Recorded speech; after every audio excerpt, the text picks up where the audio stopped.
Kita beralih menuju Jawa Barat, pemirsa. Terus meningkatnya angka penderita COVID-19 di wilayah Kabupaten Bogor membuat tim medis COVID-19 menggelar rapid test dan swab test ke ratusan penumpang kereta komuter lain di stasiun Bojonggede, Bogor pada Senin pagi. Petugas menemukan 3 calon penumpang yang positif.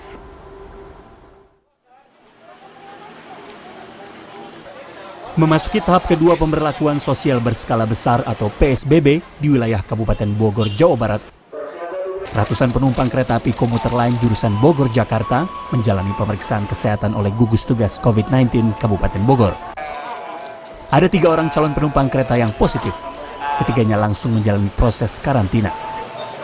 Dengan dipantaunya pergerakan massa yang keluar masuk di wilayah stasiun Bojonggede Bogor ini, pemerintah berharap agar penyebaran virus COVID-19 di wilayah Bogor bisa terus mengalami penurunan. Untuk melihat pergerakan orang, karena kan pergerakan orang yang ke stasiun itu tidak hanya di satu wilayah, tapi dari beberapa wilayah. Jadi yang terjaring tadi ada yang dirapid dulu, yang buru-buru, yang positif, tinggal yang negatif silahkan pergi. Sebelumnya calon penumpang kereta rel listrik atau KRL Jabodetabek diwajibkan menunjukkan surat tugas selama PSBB tahap 2 jika ingin menaiki kereta. Kebijakan tersebut merupakan hasil rapat sejumlah kepala daerah Jabodetabek karena pergerakan masyarakat ke Jakarta dari Bodebek dan sebaliknya masih tinggi.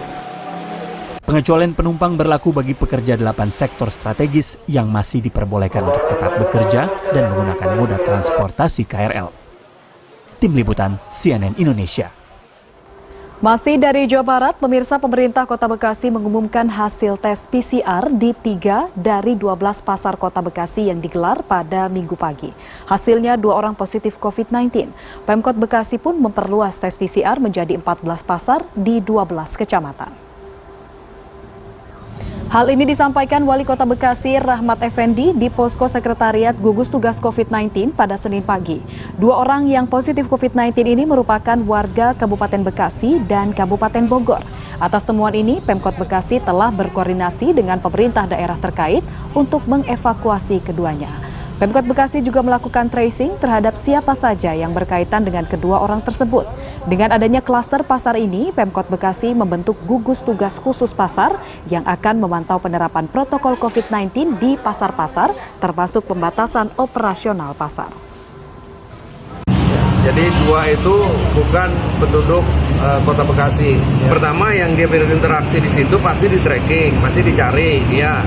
Ya, dengan siapa komunikasi terakhirnya, hubungannya, temannya. Nah, kalau yang di wilayahnya tentunya kita serahkan kepada Bupati ya, di 2 wilayah, Kabupaten Bogor dengan Bupati